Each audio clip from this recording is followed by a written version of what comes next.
Hello everyone welcome back to my channel. അപ്പോൾ ഇന്ന് 17th February ആണ്. അപ്പോൾ ഇന്നത്തെ കറണ്ട് അഫയേഴ്സ് ആണ് ഈ വീഡിയോയിൽ ഡിസ്കസ് ചെയ്യാൻ പോകുന്നത്. അപ്പോൾ നമുക്ക് ഫസ്റ്റ് ന്യൂസിലേക്ക് കിടക്കാം. SCCL approves CSR projects worth 170 crore rupees strengthening health education and skill development in coalfield areas. അപ്പോൾ അതിൻ്റെ ഡീറ്റെയിൽസ് നമുക്ക് വായിക്കാം. ഇതിലിപ്പോൾ പറയുന്നത് SCCL CSR പ്രൊജക്ട്സ് അപ്രൂവ് ചെയ്തിരിക്കുകയാണ് 170 കോടിയുടെ. അത് health education and skill development coalfield ഏരിയാസിലെ health education and skill development strengthen ചെയ്യാൻ വേണ്ടിയിട്ടാണ് അപ്രൂവ് ചെയ്ത് കൊടുത്തിരിക്കുന്നത്. അതിൻ്റെ ഡീറ്റെയിൽസ് നമുക്ക് വായിക്കാം. South Eastern Coalfields Limited, a Chhattisgarh-based subsidiary of Coal India under Ministry of Coal, Government of India, has approved 170 crore rupees for various corporate social responsibility projects in financial year 24-25. These initiatives will significantly boost health, education and skill development infrastructure in the coalfield regions. This allocation surpasses SCCL's statutory CSR budget of 99.76 crore rupees for financial year 24, demonstrating the company's dedication to community development. These projects will be implemented over the next 2 to 3 years as per the respective agreements. In line with the 100-day intensified campaign for TB elimination, SCCL has partnered with the RK HIV and AIDS Research and Care Center, Mumbai.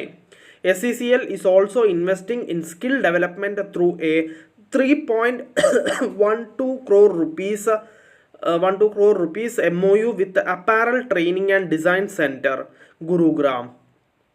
This vocational training program will empower 400 underprivileged youth with skills relevant to apparel and textile industry, creating opportunities for self-development.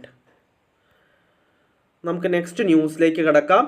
Ranchi to host the 4th South Asian Senior Athletics Championships at the Birsa Munda Athletics Stadium. അപ്പോൾ Ranchi 4th edition of south Asian senior athletics championship host ചെയ്യാൻ പോവുകയാണ്.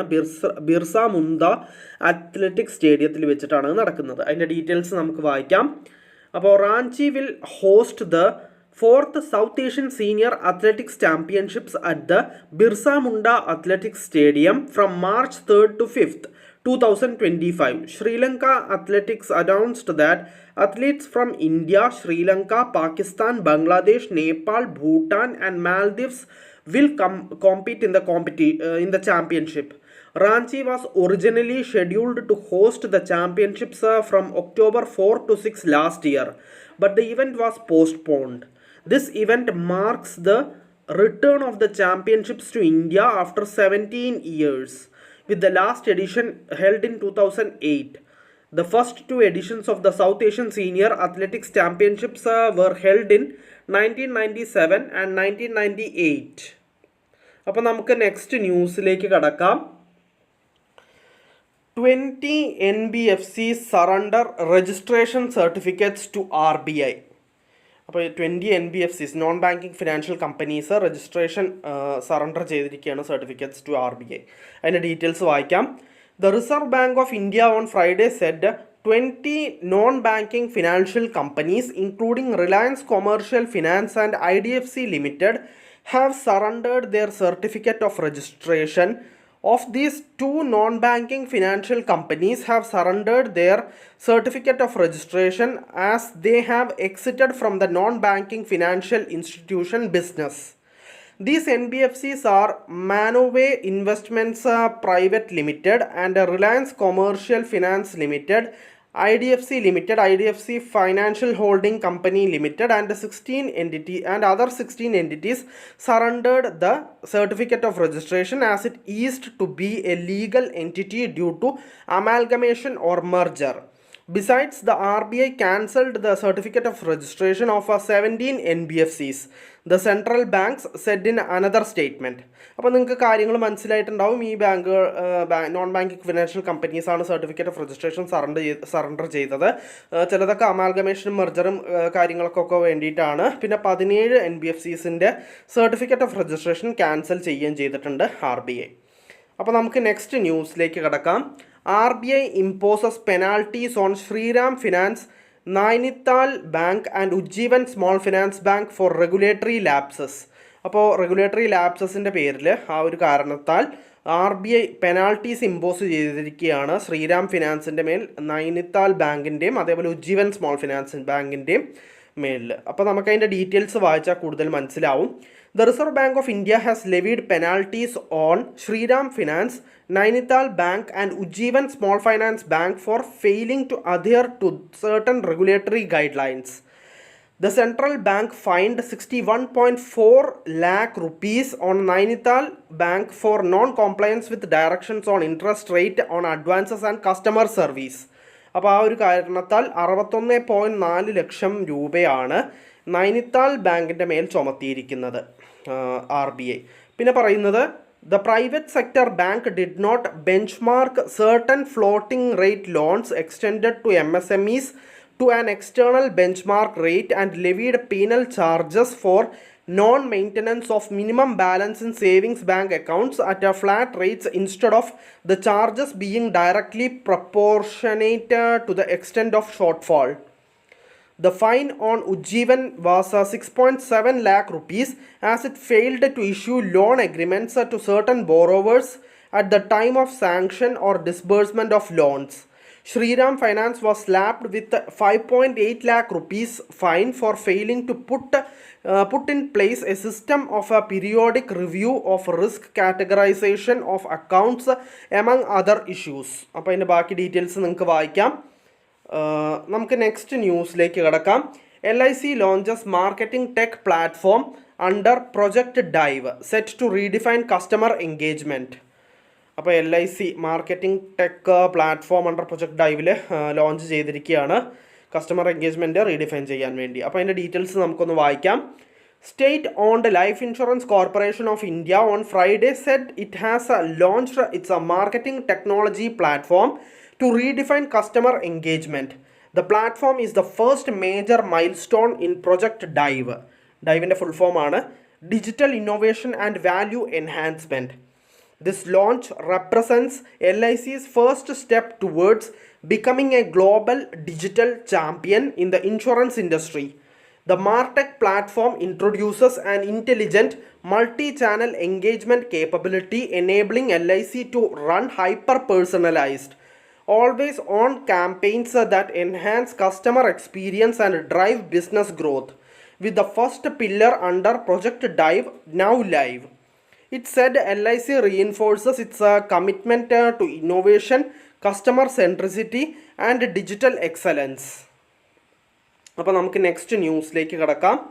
Financial services firm Navi appoints new CEOs as part of digital റെജിഗ്.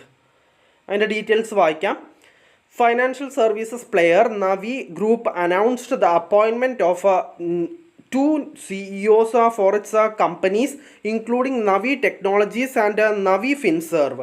Sachin Bansal has resigned from his position as CEO of the companies and will serve as the executive chairman of Navi Group. Rajiv Naresh has been appointed CEO of Navi Technologies, whereas Abhishek Dwivedi will serve as Navi CEO. Bansal will oversee the group's long-term vision, including expansion opportunities, fundraising, and merger and acquisition efforts. The company added, the banking regulator had prohibited the non-banking financial company from sanctioning and disbursing loans or charging exorbitant interest rates to borrowers, effective October 21, 2024. അപ്പോൾ നമുക്ക് next ന്യൂസിലേക്ക് കിടക്കാം. RBI supersedes New India Cooperative Bank Board after imposing business restrictions.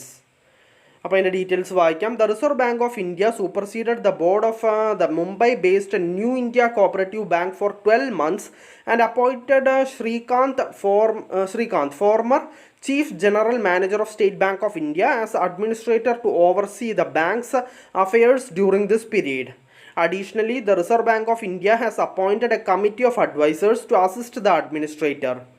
The committee comprises Ravindra Sapra, former General Manager at SBI, and Chartered Accountant Abhijit Deshmukh. The move comes a day after the RBI prohibited the bank from issuing new loans and superseded deposit withdrawals to 6 months starting February 13th.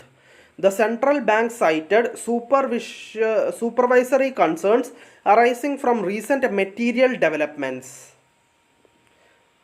അപ്പോൾ നമുക്ക് next ന്യൂസിലേക്ക് കടക്കാം. Meta to build a 50,000 kilometre under sea cable spanning 5 continents. Details വായിക്കാം. Social media conglomerate Meta would build a 50,000 kilometer undersea cable spanning 5 continents connecting India to the United States, the two countries said in a joint statement. Meta will make a multi-billion, multi-year investment in the undersea cable project and start work this year. According to Telecom Regulatory Authority of India, TRAI data, the country hosts around 17 international subsea cables across 17 district landing stations. The total lit capacity and activity capacity of these cables stood at 180 terabit per second and 132 terabit per second, respectively. TRAI chairman Anil Kumar Lauti said at an event earlier this year.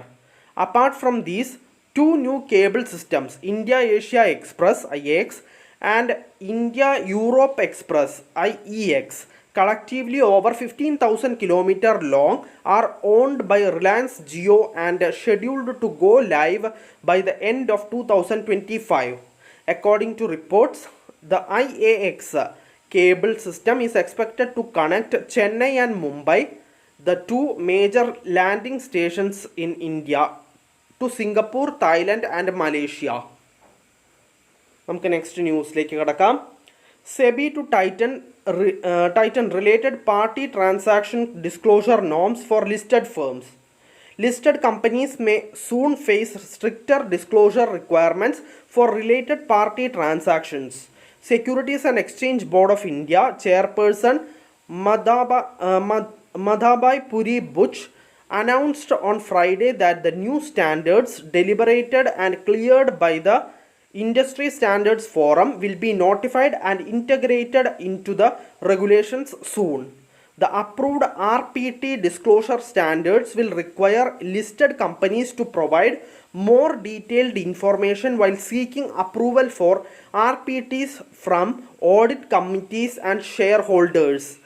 RPTs involve transactions between listed companies and connected entities or firms related to promoter group members. These transactions often require shareholder and audit committee approval to ensure transparency and trust. This includes whether the advisory firms were in favor of the transaction, whether it received shareholder approval, and the rationale behind such deals. Retail investors will now have access to this information, which was previously limited to institutional investors. The enhanced transparency aims to align the interests of promoters and minority shareholders, ensuring no divergence in interests when business decisions are made. Earlier, SEBI had raised concerns about RPTs with overseas entities where there was no tangible evidence of funds being spent on purchases. Next ന്യൂസിലേക്ക് കടക്കാം. Income Tax Bill 2025 tabled in Parliament towards achieving comprehensive simplification of Income Tax Act 1961. Union Finance Minister Nirmala Sitharaman tabled the new Income Tax Bill 2025 in the Lok Sabha. The bill aims to simplify tax language by removing jargon and unnecessary provisions and using concise sentences. It introduces a new term called tax year, eliminating the complex terms like a previous year and assessment year. The government ensured widespread stakeholder engagement, consulting taxpayers, businesses, industry associations and professional bodies. Out of 20,976 online suggestions received, relevant suggestions were examined and incorporated where feasible. So thank you for listening, thank you for watching, thank you everyone, bye.